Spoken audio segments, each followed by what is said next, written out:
Well, as Black Lives Matter protests have swept the country in recent weeks, we end today's show with the story of one dishwasher at Yale University who has decided to take the university's history of racism into his own hands, or his own broomstick in this case. Corey Menafee worked for Yale for about 8 years. In June, as he was cleaning a dining room in Yale's residential dorm, Calhoun College, Menafee stood on top of a table and used a broomstick to break a stained glass window depicting enslaved Africans carrying bales of cotton with a broom handle. Menafee said the image is racist and degrading and that he had become sick of seeing it every day. Calhoun College is named after former Vice President John C. Calhoun, one of the most prominent pro-slavery figures in U.S. history. For years, students have demanded Yale change the building's name. Yale University police arrested Menafee and charged him with reckless endangerment and felony mischief. But on Wednesday, after Yale students and community members demonstrated in support of Menafee, Yale University announced it has dropped the charges. We're joined right now by Corey Menafee himself, who broke the window at Yale University, as well as his attorney, Patricia Kane. And we're joined by Craig Stephen Wilder, author of the book Ebony and Ivy, Race, Slavery, and the Troubled History of America's Universities. We welcome you all to Democracy Now! Corey, let us begin with you. Describe what happened, what day it was, and what you did. Well, it was just a typical work day. I was performing my normal duties, cleaning, scrubbing, and we had our little break, our little 10-minute break, and I don't know, something inside me just said, you know, that thing has to come down. You know, it's a picture. It was a picture that just, you know, as soon as you look at it, it just hurt. You feel it in your heart, like, oh man, like, you know, here in the 21st century, you know, we're in a modern era where we shouldn't have to be subjected to those primitive and degrading images. Describe the stained glass at Calhoun College at Yale. Well, it was a small piece of glass that was no bigger than a tablet. It was it depicted a male and a female, both appearing to be African American, standing in a field of white crops, would appear to be cotton, with baskets over their heads, and I believe one of the figures were actually smiling, which is like so condescending, because looking back on slavery, like, it wasn't a happy time for African Americans. Now, the university has been embroiled now for quite some time in protests over this issue of Calhoun College. You were, since you've been working there for 8 years, were you aware of the student protests and the controversy that had arisen? Well, yes. Over the last year, I was actually transitioned into Calhoun Dining Hall from Davenport Dining Hall, so I firsthand got to see, you know, how it was affecting the students and how the students felt about the name John Calhoun being donned on their college. And everything he represented, it's such a contradiction for what Yale University represents, because Yale University's motto is Lus et Veritas, which is Latin for truth through enlightenment. So if you're an institution of higher learning where you're trying to enlighten young people and train them to be productive members of society, why would you have a degrading image like that blatantly displayed?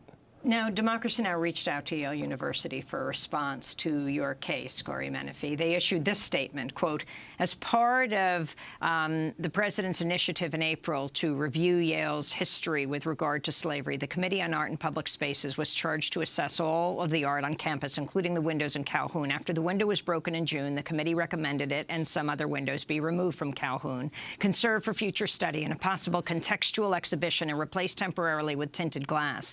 An artist specializing in stained glass will be commissioned to design new windows with input from the Yale community, including students, on what should replace them. So, Corey Menafee, you have started a major policy change at Yale University, but what's happened to you? Describe what you did as you looked up at the stained glass that you'd seen for a while. Well, I just basically took a broom handle and destroyed the image. Since then, there is a bit of regret, because as a grown grown adult with a sound mind and able to think, you know, you don't never want to resort to those type of tactics as far as bringing change about.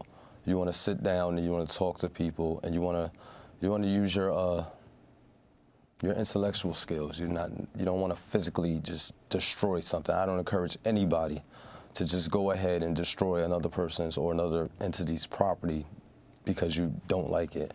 There's better ways to resolve it. However, the action that I did, obviously, there's a plethora of people who believe the same thing, who felt the same thing. So in that way, I think my actions were justified because other people, a lot of other people feel the same way I felt. I'd like to bring in Craig Stephen Wilder. You've written the book, Ebony and Ivy, Race, Slavery, and the Troubled History of America's Universities.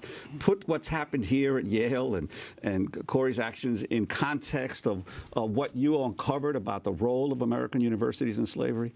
Well, you know, the short of the story is that the American college is a product of the African slave trade and African-American slavery, that none of the colleges survived the colonial period without attaching themselves to that unfree economy and drawing money from that economy. But in particular, what Mr. Menafee did, I find quite inspirational and interesting for a number of reasons.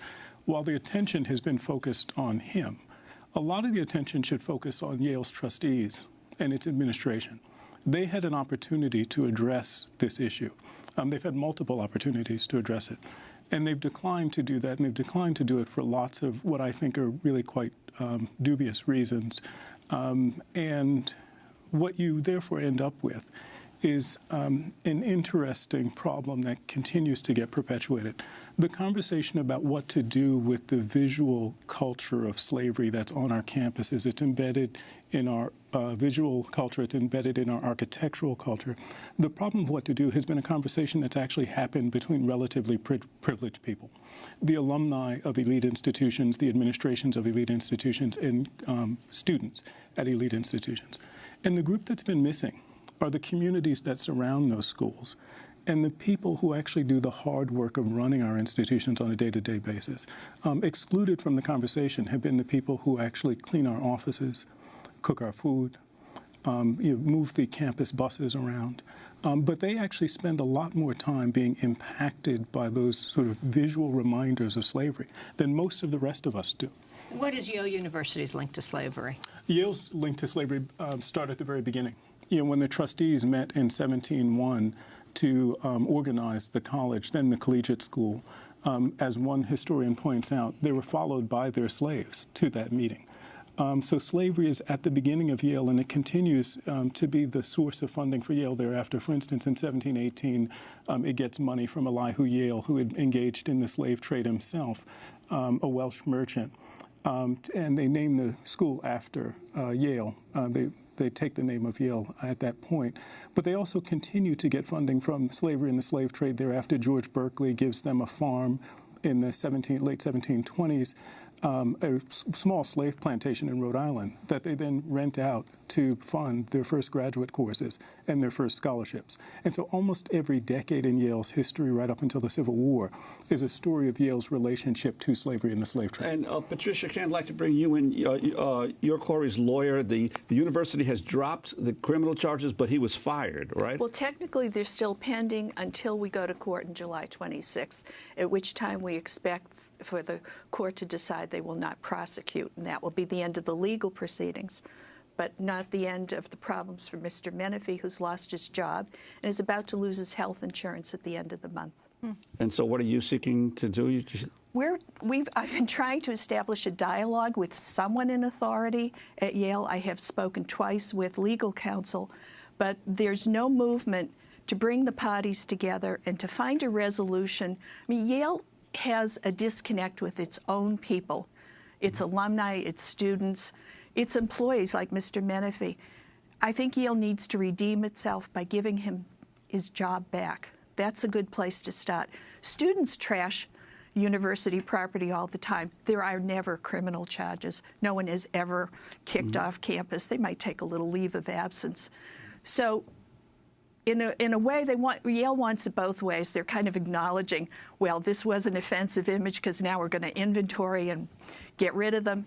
But they're not taking care of the human being involved in this. Corey Menafee, do you want your job back? Yes, I most certainly would love my job back. And your response to them taking out the stained glass that showed images of slavery and happy slaves? I think that's a wise and a good move on the part of Yale University. Craig Wilder, you're a professor at MIT of American history. You've written about all this. What do you think the university should do right now? I think the university has to take moral responsibility for its decision to not de-escalate this situation to begin with. The students have been protesting now for actually not for a few months, not for a few years, but for actually more than 3 decades. This goes back to the 1980s and the 1970s. To remove the name Calhoun to remove the from name the Calhoun, college. to rename the colleges that were named in the 1930s after slave owners and slave traders. And so this has been a long-lasting protest, and Yale has actually been resistant to doing the right thing for a long time.